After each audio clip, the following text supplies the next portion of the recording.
Salvador.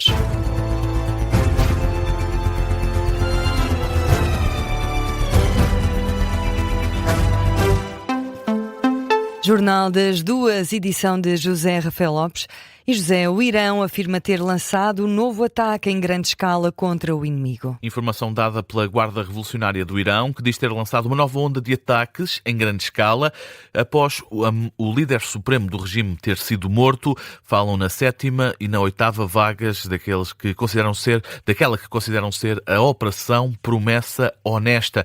Os alvos desta nova vaga de ataques por parte do Irão não foram especificados.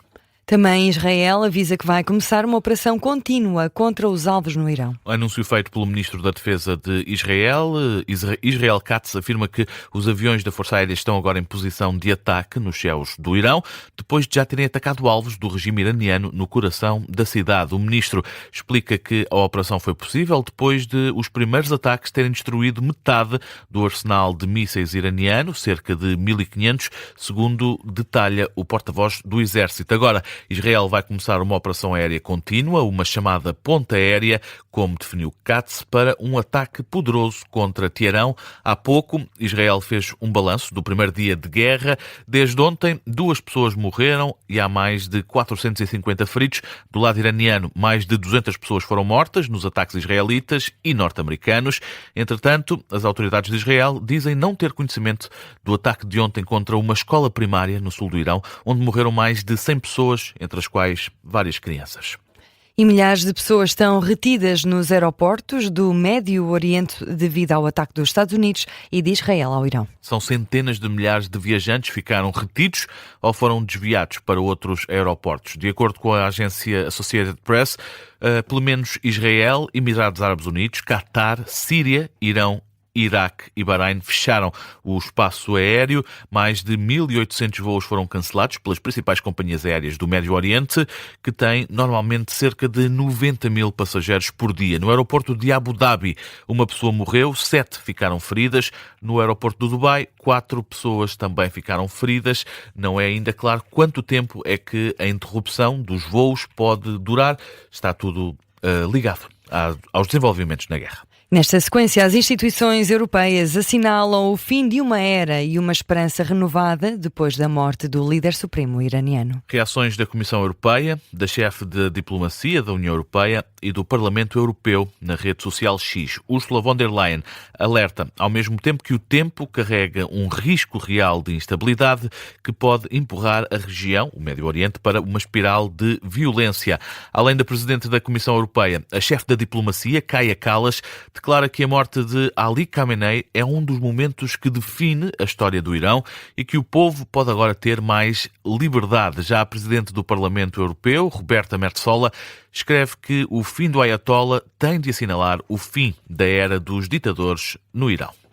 E depois de confirmada a morte do líder supremo do Irão, o presidente iraniano avisa que pretende vingar a morte de Ali Khamenei. Esta morte do líder supremo do Irão é considerada uma declaração de guerra, nas palavras do presidente iraniano. De acordo com a Al Jazeera, diz o presidente iraniano que é um dever e um direito legítimo do Irão vingar o assassinato de Ali Khamenei. São as palavras do presidente iraniano em declarações à televisão estatal, que acrescenta ainda que os Estados Unidos e Israel fizeram uma declaração de guerra contra os muçulmanos, especialmente os xiitas, em várias partes do mundo. E prepara-se agora a sucessão e o autoproclamado príncipe herdeiro do Irão diz que pretende assumir um papel no processo de transição no país. O filho do chá iraniano deposto em 1979 pela Revolução Islâmica, Reza Pahlavi, diz que muitos iranianos lhe pediram para liderar esta transição.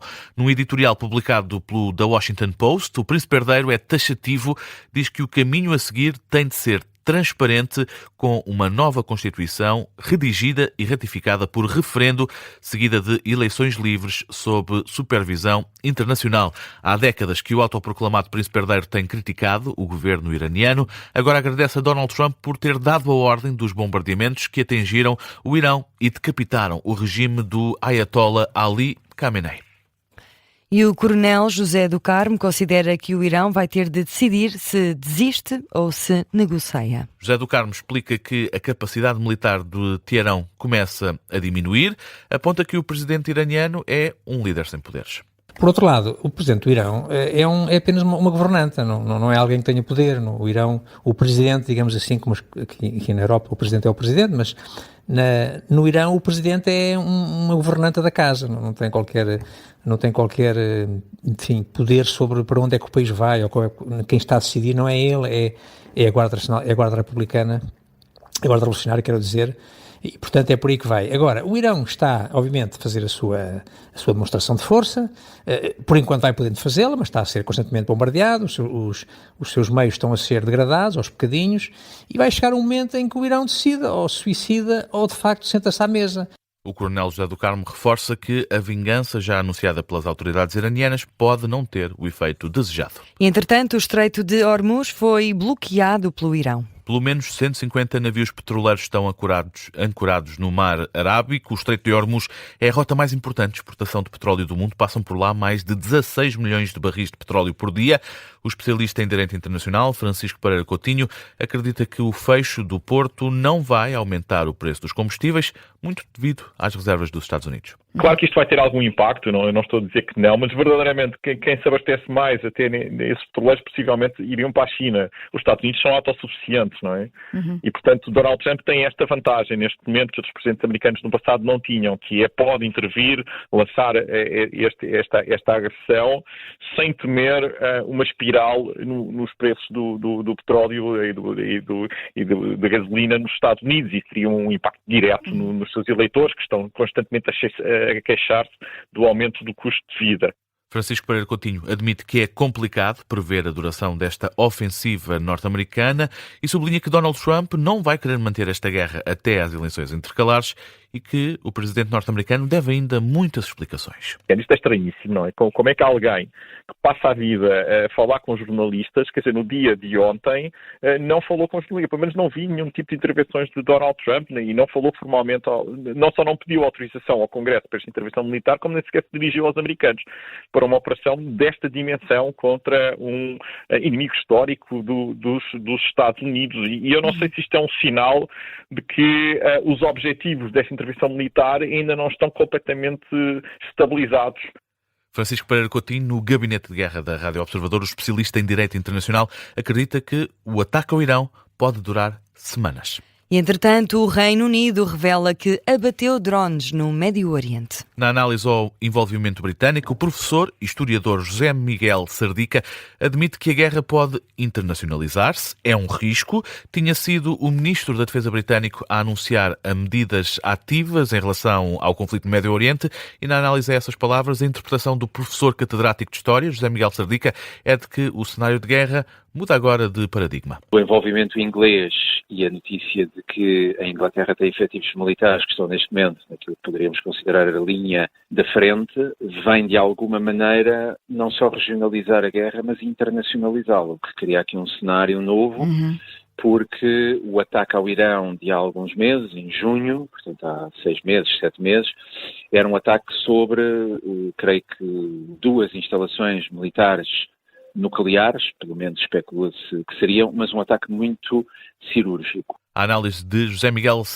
Sardica, professor catedrático de História na Universidade Católica Portuguesa, sobre o envolvimento britânico no conflito no Médio Oriente. E temos ainda tempo de irmos à atualidade nacional. O Governo está a estudar apoios a fundo perdido para os pequenos empresários afetados pelo mau tempo. O presidente da Confederação das Micro, Pequenas e Médias Empresas diz que não faz sentido que, passado um mês, ainda se estejam a fazer estudos. Jorge Pisco defende que a decisão devia ter sido tomada logo nos primeiros dias, isto depois do Ministro da Economia e da Coesão Territorial, Manuel Castro Almeida, ter dito que o Governo está a ponderar sobre as ajudas a fundo perdido. O presidente da Confederação das Micro, Pequenas e Médias Empresas explica que os empresários se sentem abandonados pelo Executivo de Luís Montenegro. Os empresários têm neste momento um sentimento de abandono, uma profunda desconfiança sobre tudo aquilo que se tem passado neste momento.